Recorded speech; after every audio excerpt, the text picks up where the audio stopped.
Vamos a comenzar con una clase de huesos de la cara.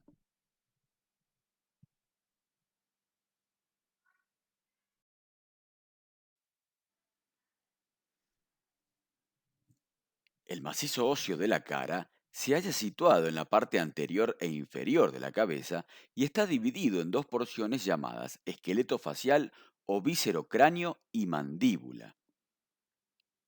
Ambas porciones de la cara está conformada por 14 huesos que contienen en sus cavidades la mayoría de los órganos de los sentidos.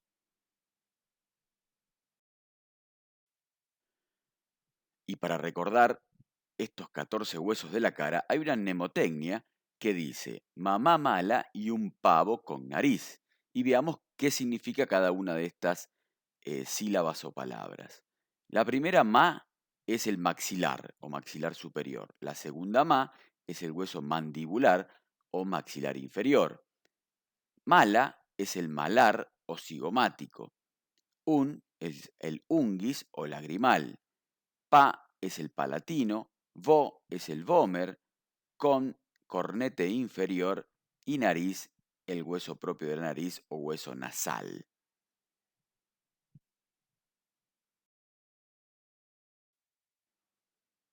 Y veamos a través de esta imagen cómo están representados o cuáles son estos 14 huesos que forman parte de la cara según el color. Y ahí tenemos en lila el mandibular o maxilar inferior, en verde oscuro el cigomático malar, en rosa el nasal, en amarillo el maxilar, en turquesa el unguis, en rojo el palatino, en azul el hueso vómer y en verde claro, que se observa ahí dentro de la fosa nasal, el cornete inferior.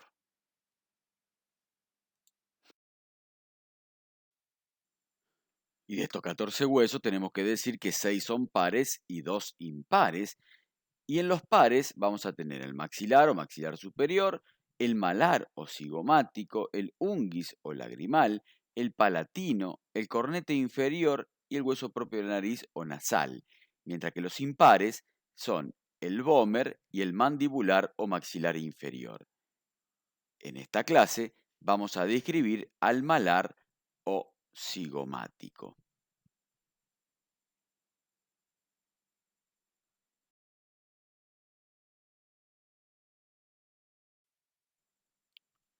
Este hueso malar, cigomático o pómulo o también llamado yugal, es un hueso par, asimétrico, situado en la parte más externa o lateral de la cara, entre el maxilar y el frontal, el ala mayor del efenoides y la apófisis cigomática del hueso temporal.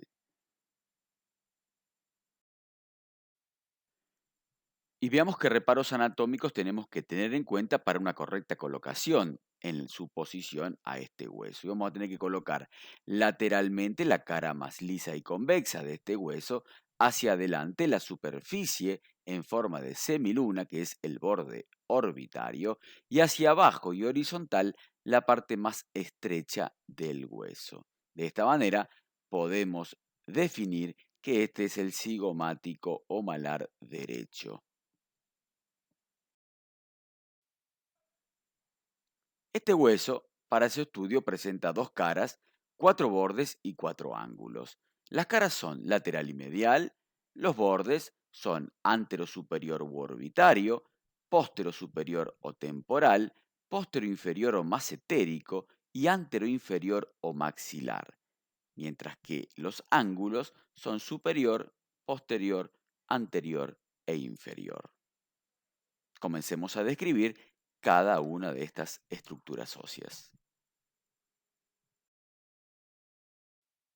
Y comencemos a describir la cara lateral, que es convexa y lisa y sirve para la inserción de los músculos macetero y cigomáticos. Y en esta cara se encuentra el foramen cigomático facial del conducto temporomalar. Y este hueso, en esta cara lateral, en su parte superior, está cubierta por los músculos orbicular de los párpados.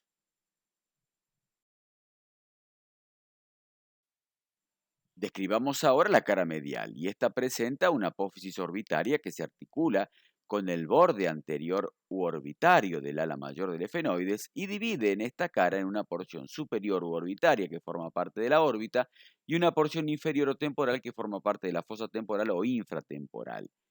En la parte superior u orbitaria se observa el orificio cigomático orbitario del conducto temporomalar y en la parte inferior o temporal se observa el orificio cigomático temporal del conducto temporomalar. Por este conducto temporomalar pasa el nervio temporocigomático, rama del ramo orbitario del nervio maxilar, y tiene este conducto temporomalar la forma de una Y.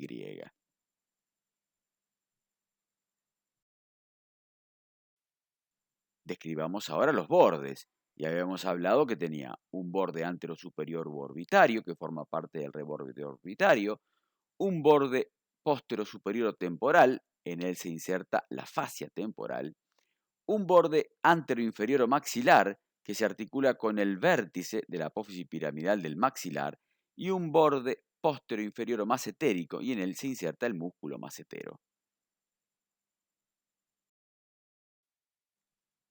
Describamos ahora los ángulos. Y teníamos un ángulo superior que se articula con la apófisis orbitaria externa o lateral del frontal, un ángulo inferior y anterior que se articulan ambos con la apófisis piramidal o malar del maxilar, y por último un ángulo posterior que se articula con la apófisis cigomática del temporal.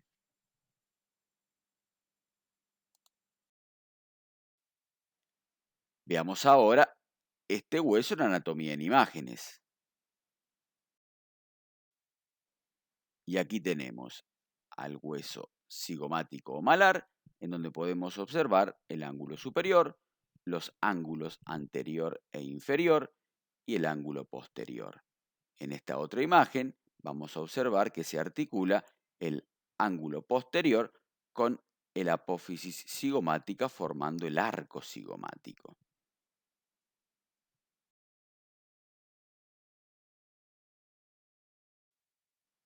Muy bien, y de esta manera hemos llegado al final de la descripción del hueso malar o cigomático. Muchas gracias por su atención.